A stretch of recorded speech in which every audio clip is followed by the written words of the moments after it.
Copy, 6 miles. Let me know when you see the target area and I'll start the talk on. In Afghanistan, terrorists come out under the cover of night. Got a vehicle moving out. One of the vehicles moving right now. Yeah, you are clear to engage it. But this time, darkness fails to protect them. Get back on those guys. Here we go. The Afghan rebels were attacked by an American strike plane firing lethal laser-guided missiles. Right now. But leading the attacker to its prey was a shadowy flying spy called the Predator. Predator is an unmanned aerial vehicle, or UAV. This plane has no windows because it has no pilot inside. It is a remote-controlled airborne robot that is flown by pilots sitting on the ground. Its powerful cameras can spy on enemies day or night.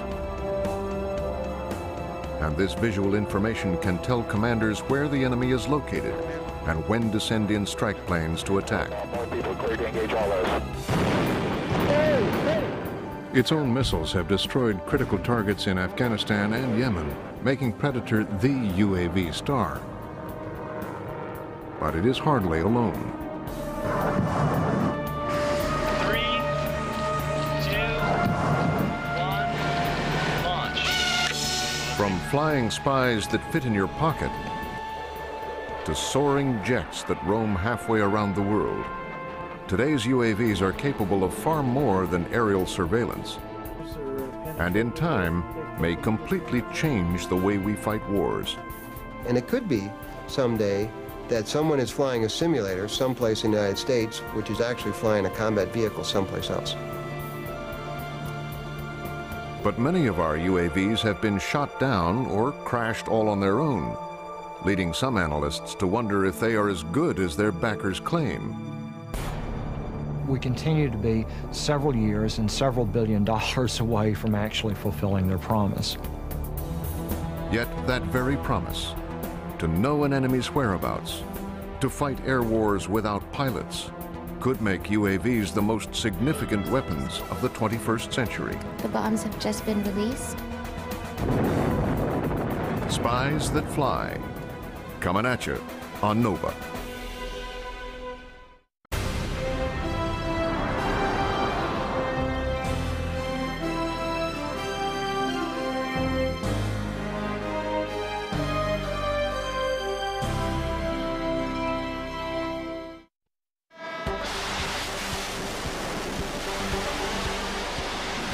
In the Persian Gulf War, America unveiled a dazzling array of high-technology weapons, led by computer-guided cruise missiles, precision bombs, and stealthy aircraft invisible to Iraqi radars. If and when the U.S. goes to war again, these weapons will be a crucial part of our arsenal. And so too will unmanned aerial vehicles like the Predator. These flying spies have recently been successful at locating dangerous missile launchers in Iraq and eliminating terrorist threats in Yemen and Afghanistan. Command is accepted. Without the need for cockpits or pilots, UAVs can assume a variety of shapes and perform tasks manned aircraft could not or should not do. Today, the military is actively developing full combat UAVs that can withstand punishing G-forces human pilots could hardly bear. And UAVs will be able to go into areas where chemical, biological, or even nuclear weapons would threaten the safety of piloted aircraft. These capabilities do not exist yet. But what UAVs can do right now is spy on an enemy with extraordinary precision. Okay, I've got him. You got the target? Yeah. A development that has taken billions of dollars and over 5 decades to achieve.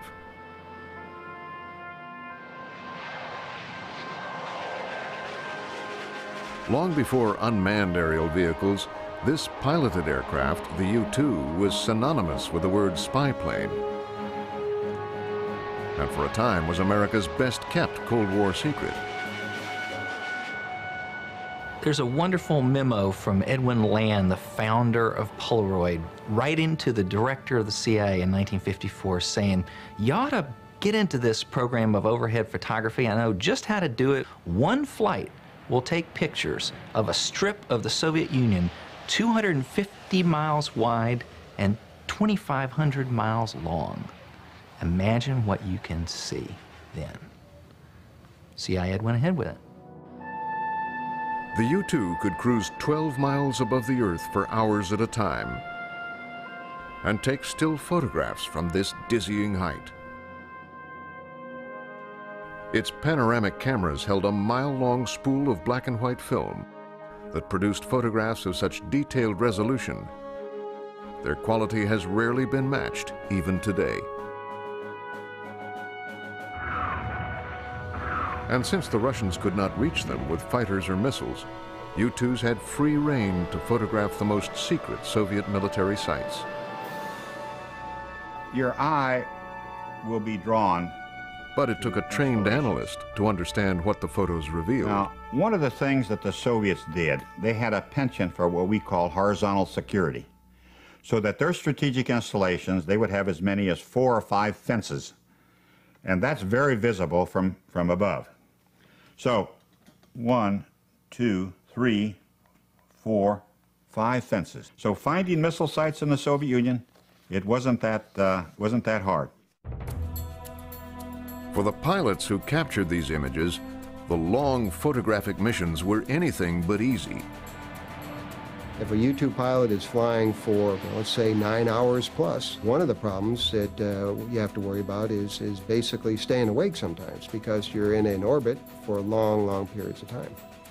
There was no provision for defecating. The U-2s were offered diapers, and they turned it down. You know, I have flown over denied territory after a period of time, and a spacesuit, I mean, you just physiologically can't stay there any longer. But soon there was a far greater problem for U-2 pilots when the latest Soviet surface-to-air missiles could shoot them down.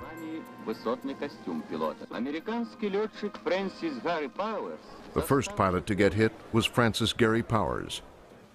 Though he survived, the wreckage of his plane revealed the extent of U.S. spying.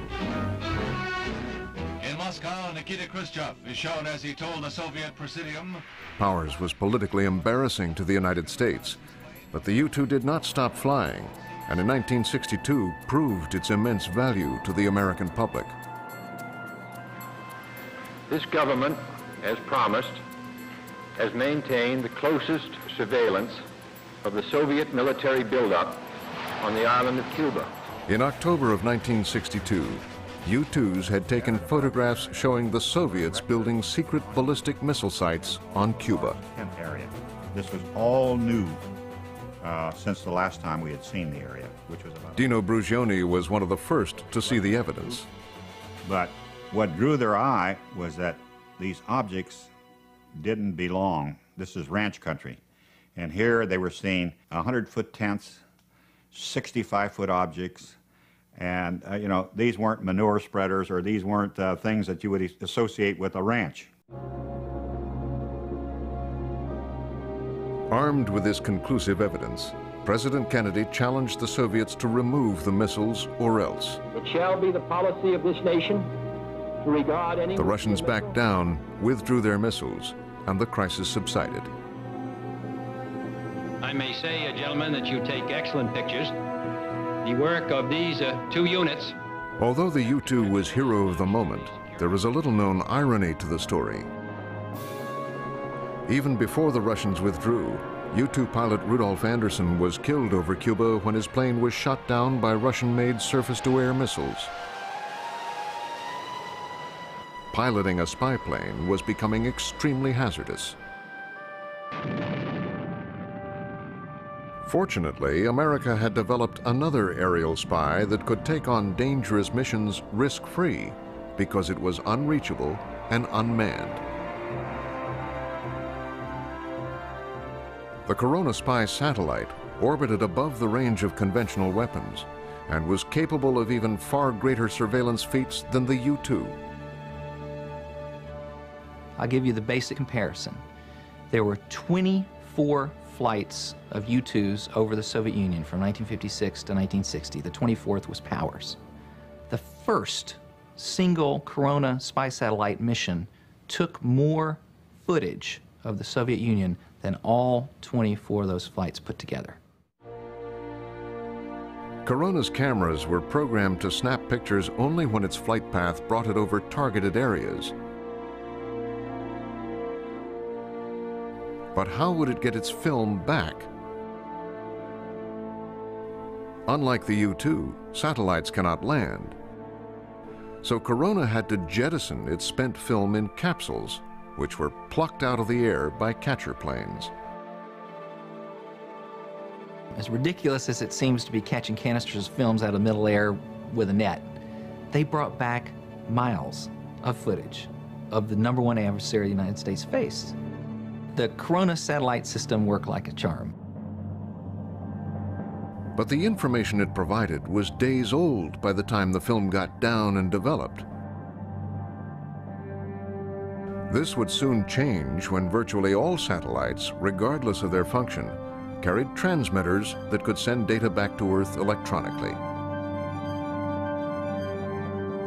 And once surveillance satellites could transmit pictures instantaneously, they looked like the perfect aerial spies, but they weren't. One of the problems with satellites is that they're moving very rapidly over the face of the Earth. And so if you really want to take a picture of something where you need to loiter for a long period of time, the satellite does not allow you to do it. In fact, it takes sometimes hours or even days to be able to come back to that same point and take another picture. This means an enemy could evade a satellite by moving itself or its weapons.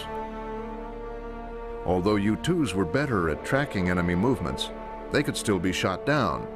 So our best aerial spies were becoming too vulnerable and too slow.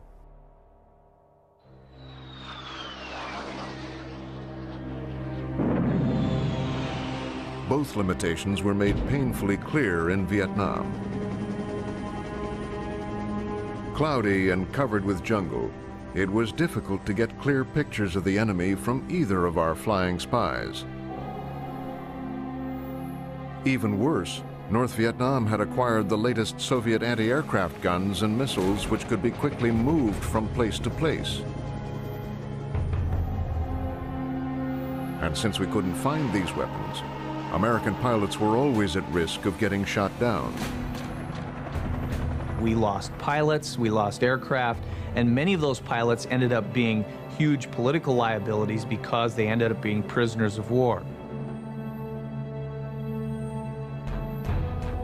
Not only were pilots at risk, American ground troops kept blundering into enemy traps. What the U.S. desperately needed was an unmanned aircraft that could find our adversaries before they found us.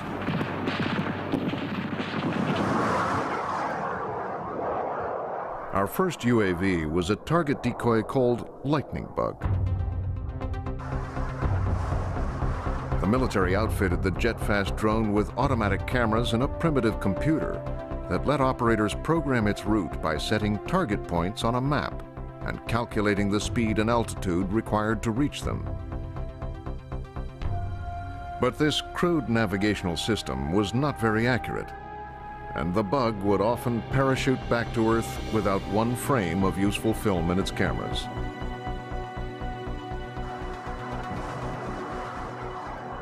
Toward the end of the conflict, it did bring back some useful photographs, but not enough to justify its extraordinary cost. The Lightning Bug still is the most expensive drone system the United States has ever bought. In today dollars, it's about $4.5 billion were sunk into that system to give us unmanned aerial reconnaissance over Vietnam and China. Lightning Bug was too ambitious for its time. it lacked the sophisticated computer and guidance technology available to later UAVs.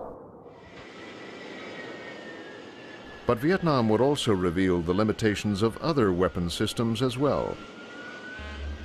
And in the years following the war, the military would concentrate on developing stealthier aircraft and precision-guided bombs. But building a better UAV would fall to the Israelis. In 1982, the on-again, off-again Arab-Israeli conflict burst into a full-scale war in southern Lebanon's Bekaa Valley. Here, too, Soviet-made surface-to-air missiles wreaked havoc on an air force. The Bekaa Valley was a death trap. There was so much sophisticated Russian equipment, both the radars to operate the anti-aircraft missiles and the anti-aircraft equipment, that the Israelis had to find a solution to counter this very, very severe threat. What the Israelis rolled out to meet that threat was a meek little propeller-driven UAV with no firepower whatsoever.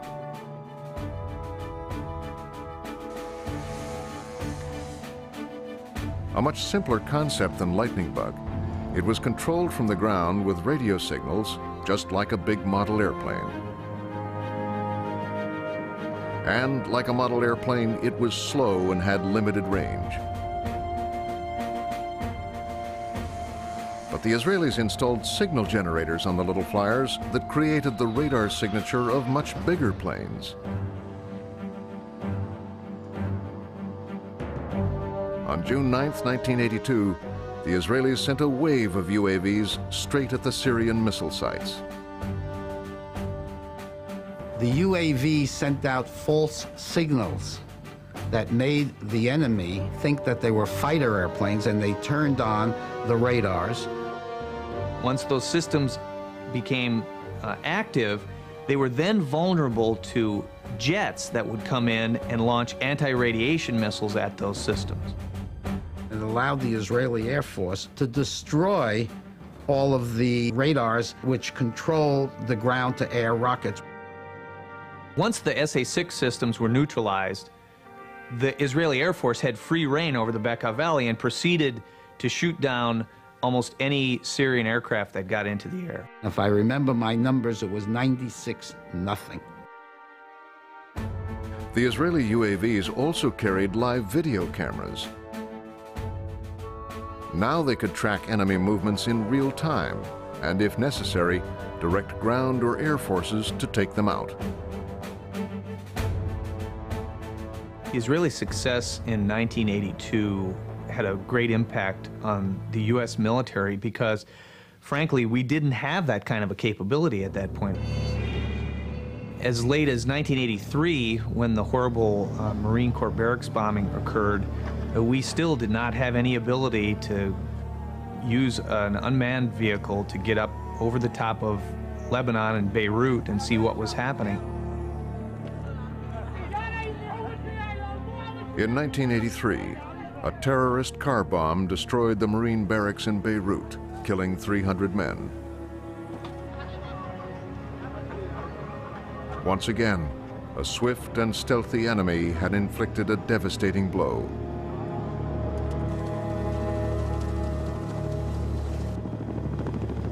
So the U.S. quickly developed its version of an Israeli-style UAV to help keep track of enemy activities on the ground.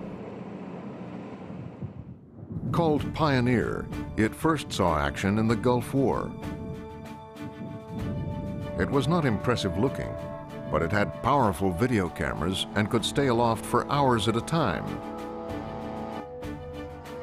It was assigned to Navy battleships to give gunners a bird's-eye view of their targets.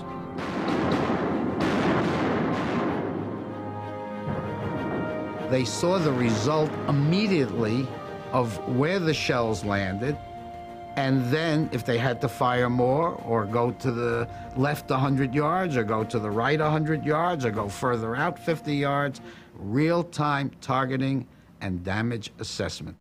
Perfect real-time intelligence and results. Taking off from the battleships was easy. Landing was not, because the Pioneer had to be caught in a net.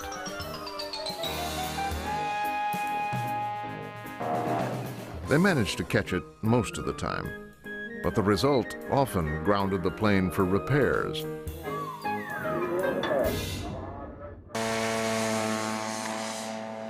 Ironically, another Pioneer drawback led to one of the most bizarre incidents of the war.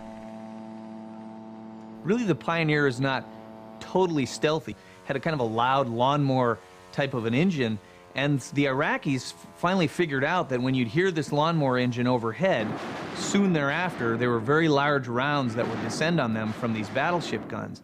And so Iraqi soldiers actually surrendered to a UAV. They waved the white flag because they knew when I hear the lawnmower engine overhead, rounds were going to follow. Small UAVs like the Pioneer have limited range and flight time. They are beneficial to the Israelis because their enemies are nearby. But they are not as strategically useful to the United States.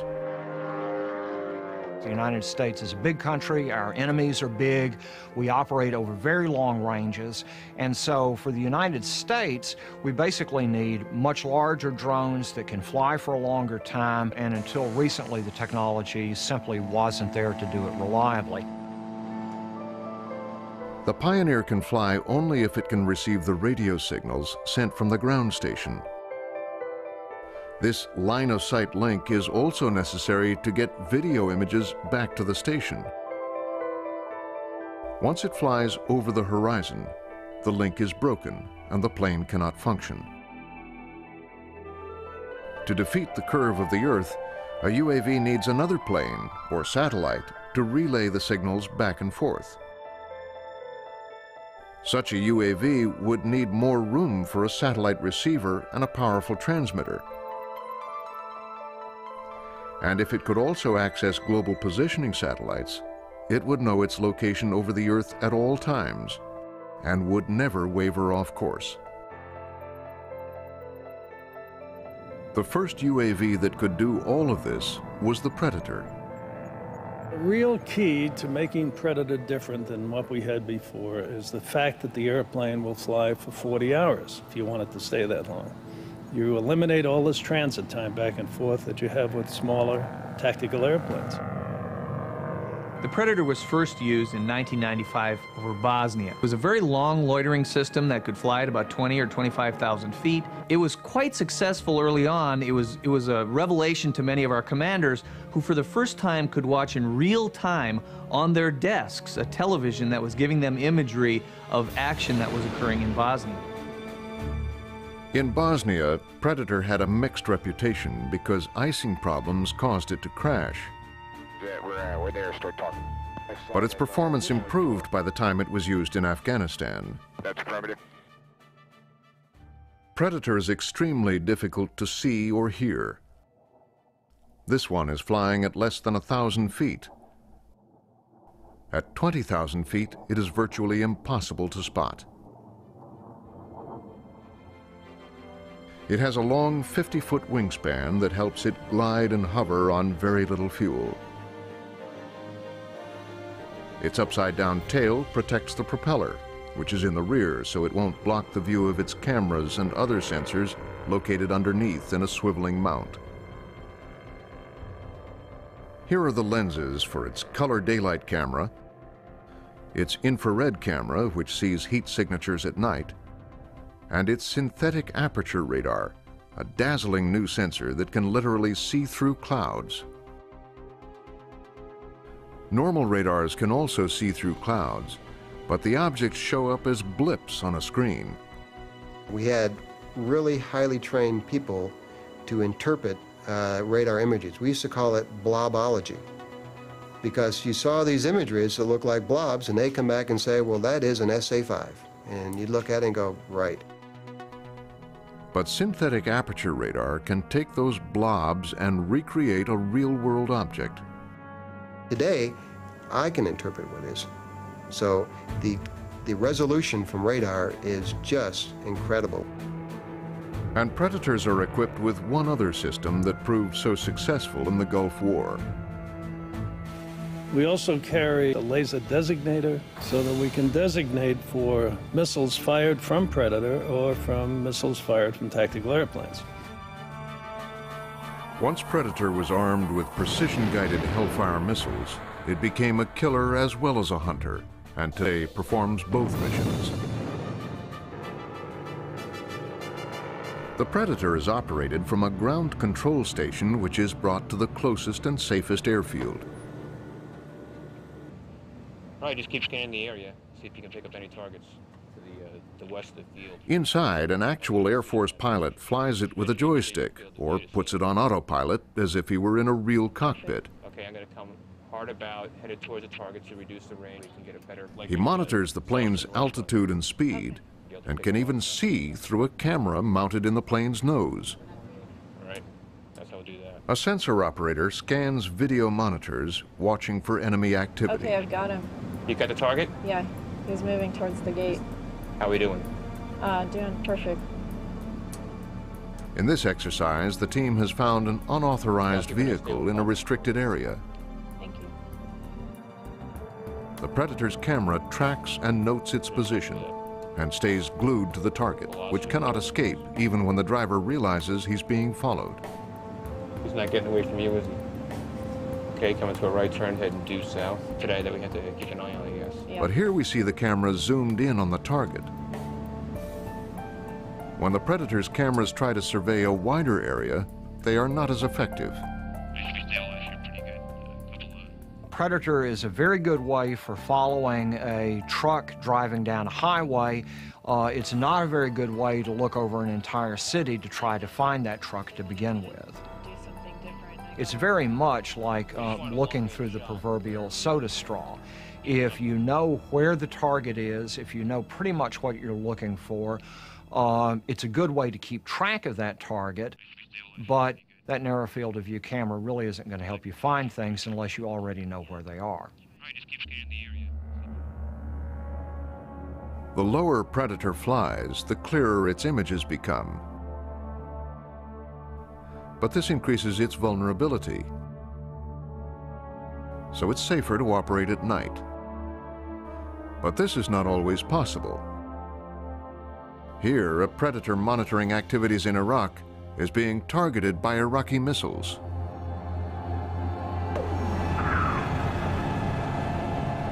Although this one missed, others have not, as we see in this Al Jazeera footage. But downed Predators are perhaps the best argument for using UAVs in the first place. Predators are often put in harm's way that manned airplanes would not be put in that same situation. We sometimes have to put Predators in an area where they have to persist at low altitude. And the closer you get to the gun, the better chance they have of shooting you down. If manned airplanes were doing these same missions, there's a pretty good chance that they would get shot down too. The Pentagon considers the Predator a success despite its rocky start in Bosnia. Today, it's helped spawn a whole new generation of UAVs, including the Global Hawk. Rushed to Afghanistan while still in flight testing, this is the largest and most ambitious UAV the military has ever fielded. Global Hawk is jet-powered and cruises at 65,000 feet. Flying at this height, it is vulnerable only to the most sophisticated missile systems. And though it is monitored like the Predator, it doesn't require a ground pilot to fly it. This plane can be programmed to fly itself, from takeoff to touchdown. Vehicle accepted, autonomous, stop taxi. We're stopping. Global Hawk is autonomous. It flies itself. There's no joystick, there's no man in the loop. You just press a button and it's go. And the guy on the ground who's monitoring the system can go take a break, he can go home, another guy can take his shift. It's a much easier logistics problem. Currently, Global Hawk is a no-weapons, pure surveillance platform. Its big wings help it glide and conserve fuel. And it has recently flown from California to Australia on automatic pilot and without refueling. Once there, it proved the extraordinary capacity of its 3-foot resolution cameras. At 12 miles high, its infrared night camera can not only see planes on an airfield, it can detect the heat signatures like fingerprints of those jets that have just taken off. And because it flies higher than Predator, the Global Hawk can survey a much wider swath of terrain. What made Global Hawk important in Afghanistan was for the first time you could have a surveillance system that could loiter for a very long time over the target and hit many, many targets of interest. Whereas the Predator was a propeller-driven system that is very slow and could only loiter over one area for a certain period of time. Even though it's not an operational system yet, Global Hawk was very important to our operations in Afghanistan. But the 2 Global Hawks sent to Afghanistan both crashed. And so too did this prototype, which we see going down over a California test range.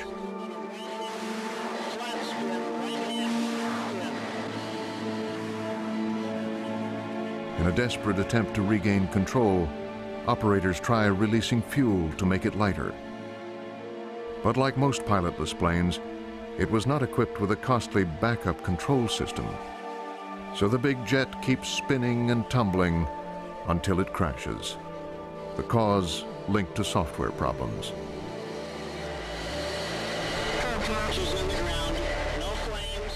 Most of our manned aircraft have multiple systems that can take over in case of failure. The issue is expense. How much do you want to spend to make it a reliable system? And the plain facts of the matter is that UAVs are expensive. In order to make a very sophisticated air vehicle do the kinds of things that the U.S. military wants it to do, it is going to cost money.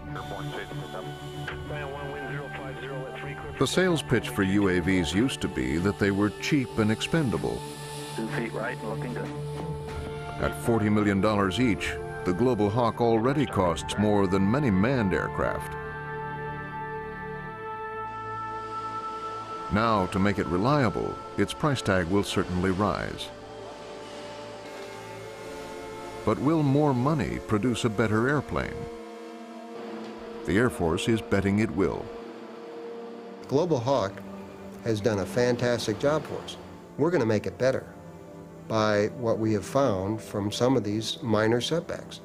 If in World War I, we stopped flying airplanes because people were crashing airplanes during training, where would we be? It ain't going to stop.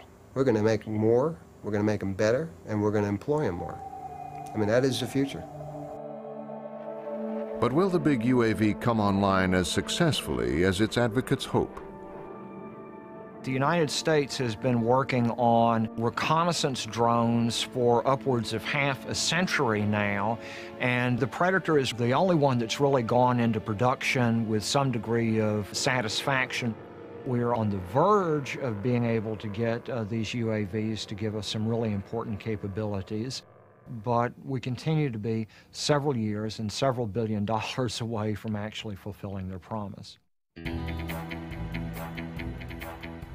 Although UAVs have had their ups and downs, this hasn't stopped the military from trying new ones, especially smaller, less expensive models. The Navy's Rick Foch has created more small UAVs than anyone. As you can see here, the airplane comes apart in 5 modular sections with a no-tool assembly. The Dragon Warrior is being designed to be transportable in the back of a Humvee. We were looking at the ability to take the small UAV technologies and fit a small aircraft into an American Tourister suitcase. Because this is the type of vehicle that a special agent might be interested in using, numbered 007.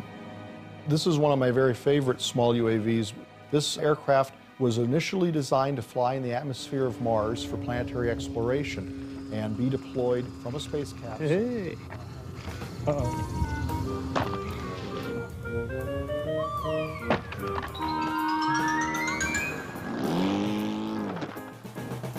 The history of small UAVs reveals far more failures than successes. But these miniature flyers at least have the virtue of being vastly cheaper and a lot more fun.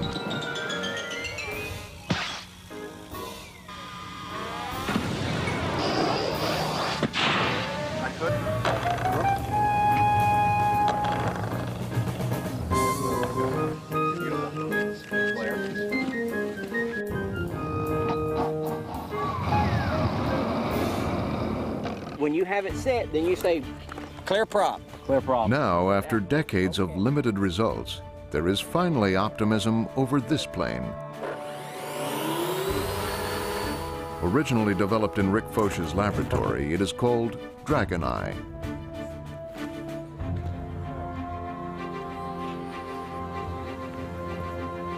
One immediate question for small UAVs is why? With soaring platforms like Predator or Global Hawk, why develop midget flying spies? You know, when you see a Predator or a Global Hawk as they've been used in Kosovo or in Afghanistan, the information for those always goes to higher headquarters. It's very difficult to get that information to a company commander, to give him information he needs in a timely manner. The Marines want Dragon Eye to help ground units facing dangerous missions. Situation. Enemy reconnaissance forces have been detected in the vicinity of the town of Upshur. In this exercise, they are seeing if a regular squadron commander can figure out the best strategy for using it. UAV detachment. What I want to know, this route is unimpeded. I'm going to need to know that right away, so if we need to change our route from the attack position. Launch!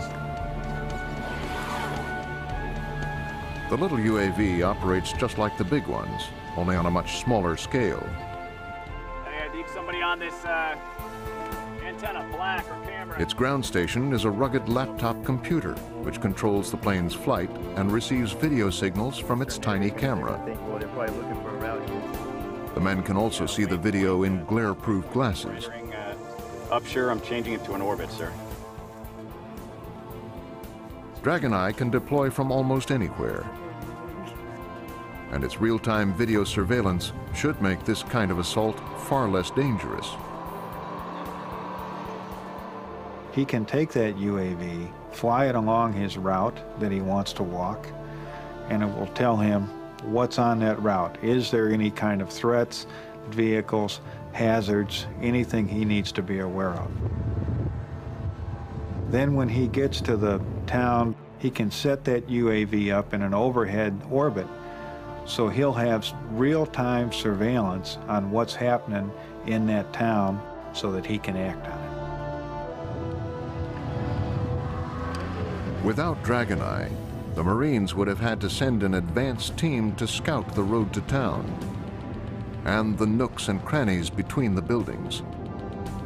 This is the most dangerous assignment any soldier can face, particularly in an urban setting.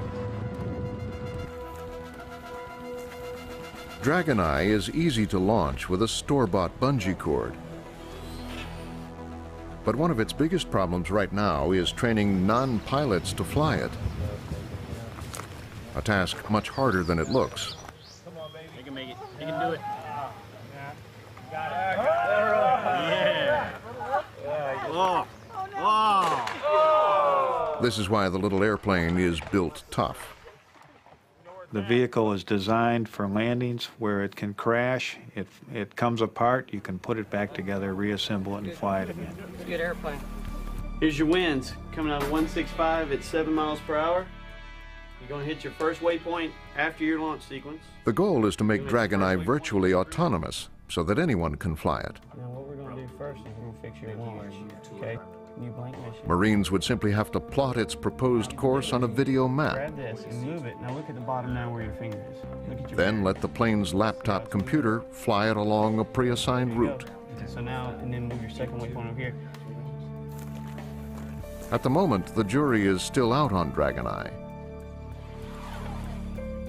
But more importantly, many in the military wonder if this small UAV is small enough. Like this. 3, 2, 1, launch.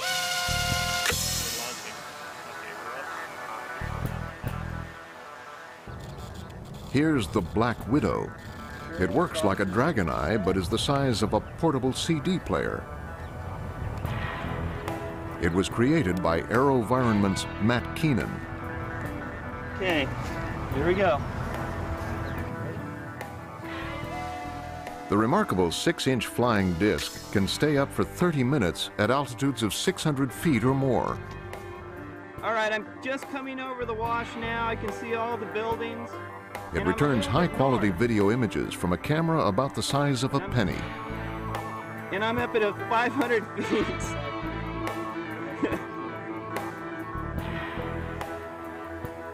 But its limited flight time and its instability in any kind of inclement weather are serious drawbacks to overcome. When you have a military mission, you can't wait for the wind to stop blowing to deploy your vehicle to find out if there are bad guys on the other side of the hill.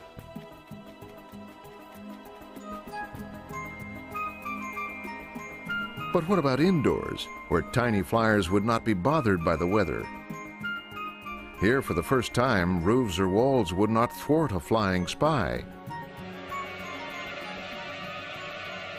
But an inside UAV would have to be extremely small, and it would have to fly like, well, a fly, flapping wings and all.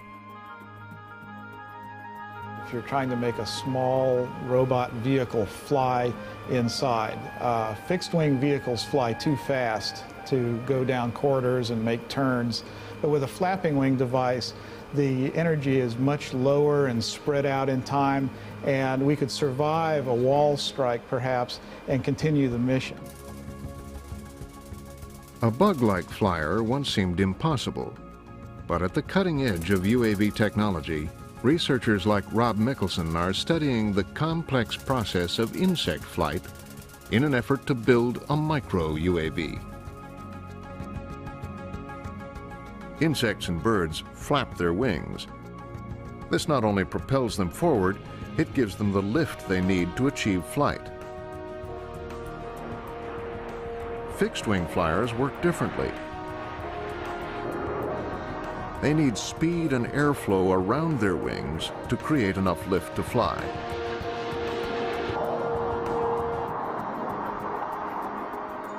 Insects experience the air differently than planes.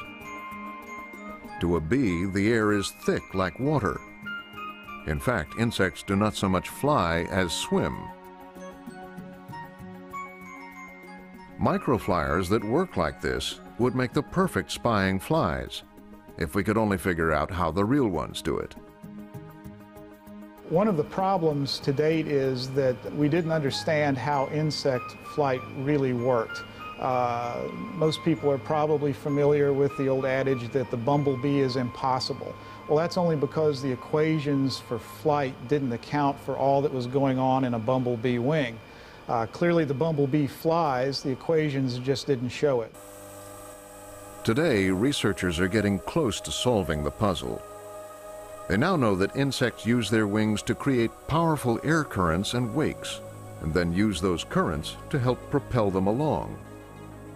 It turns out that insects are capable of extracting energy from the wake of the previous stroke. This occurs simply because when a wing moves through the air, it's inducing flow behind the wing. And as the wing flips back, some of that flow is actually directed back towards the wing. So effectively, it's increasing the velocity at which the wing is moving. Michael Dickinson studies the wing motions of flies with an eye toward replicating their movements mechanically. Flies have a remarkably sophisticated control system that enables them to maneuver and fly stably. And I think there are many lessons we can learn from flies as we begin to design a robotic insect. He calls his mechanical wings RoboFly and places the flappers in mineral oil to recreate the resistance tiny insects receive from the air. RoboFly allows us to generate wing motions that might be useful for our robotic insect. We can easily test the efficiency of various wing motion patterns before trying to program them into a small robotic insect. Even if we understood all the mysteries of insect flight, creating a robotic version this small seems a daunting task. Not to mention the minuscule video camera it would have to carry. And there is also the question of power. Our smallest micro vehicles still rely on batteries. A very tiny UAV could not carry the weight of a battery with enough juice to fly it. One alternative might be heat or solar cells. Solar cells are already powering the giant Helios UAV, which can reach 100,000 feet and stay aloft for months at a time. What would a drop of this kind of energy do for a fly-sized UAV? Until we solve the power problem, a micro UAV will have to await the distant future. But there's no doubting the advantage these tiny spies would give the military.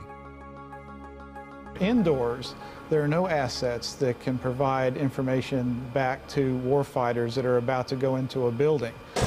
You can have crawling robots, ordnance disposal robots that can climb stairs and come down hallways to look for things, but these are large, clunky devices and are easily noticed. What you'd really like to have is a device that could penetrate deep within a building in a very short amount of time to be able to find hostages, find illegal activities going on inside the building, any number of things that would be of interest to covert agencies or the military.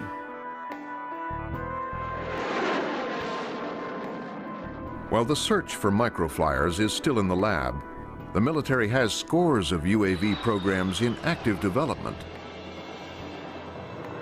And the reason for this is fairly simple. They will change the way wars are fought. UAVs are integral to the U.S. military's vision of fighting standoff wars that limit the risk to our own soldiers. In this futuristic scenario, data from UAVs, radar planes, and orbiting satellites can be monitored from distant control centers. Positioning themselves to drop some weapons. These images would provide much of the information decision makers need to direct and even fight wars far from the battlefield itself. The UCAV has just taken a SAR image. The bay doors have just opened. The bombs have just been released. And they someday expect to have a standoff way to translate this information into action with an unmanned combat air vehicle or UCAV. Stealthy, jet-powered, and capable of autonomous flight, these would be light years ahead of the armed Predator and could even dogfight like manned jets.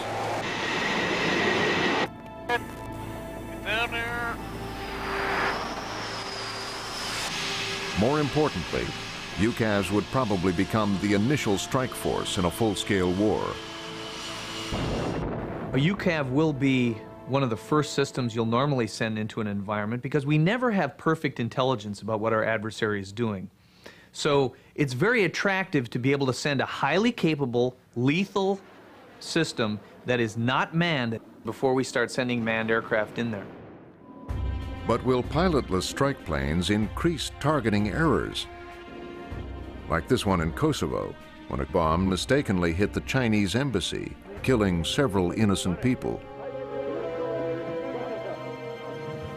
The Air Force contends that UAV cameras have the potential to decrease all bombing errors by providing better intelligence to decision makers. In the future, we'll see less wrong targets hit because of UAVs, because we will fuse multiple information sources to have better, precise information of that target. Let's go. The Air Force uses this Afghan strike footage to make its case that UAVs can eliminate mistakes and increase target accuracy. Square rectangular, like holding pod next to it. Do you see that? A Predator has followed a confirmed group of terrorists to this village. There's the mosque. Do not engage the mosque. Roger. Mosques, according to our rules of engagement, are off limits. We don't hit those. But we knew all around this area, all around those buildings, were lots of Taliban and Al-Qaeda. So we were waiting for just the right time. Got a vehicle moving out. One of the vehicles is moving right now. Yeah, you are clear to engage it. That first target confirmed. As instructed, the mosque was spared. But the terrorists were hit with lethal accuracy by a manned strike plane directed to this spot by an unmanned Predator. If an armed Predator had performed this mission on its own, it would have followed the same rules of engagement.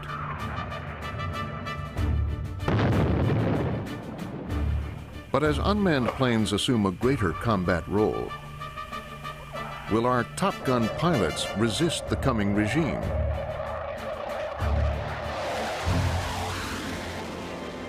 This idea that pilots are obstructing UAVs is called the white scarf syndrome.